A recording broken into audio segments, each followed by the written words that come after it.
জন্য ওরাই দায়ী। সাইবার স্পেসে আমি এটাই করতে ফিরে এলাম যে প্লিজ এই কেসটা ছাড়বেন না। দোষী যারা তারা শাস্তি পায় কি?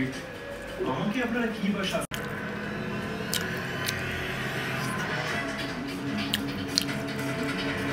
আর যতক্ষণ এই ধাঁধাটা সলভ না হচ্ছে ততক্ষণ আমার তোমাকে পুলিশের কাছে। কিন্তু আগের আদালতে ওর বিরুদ্ধে যে অভিযোগ দিয়েছে যে এই 3টে মৃত্যুকে যুক্ত করার একটা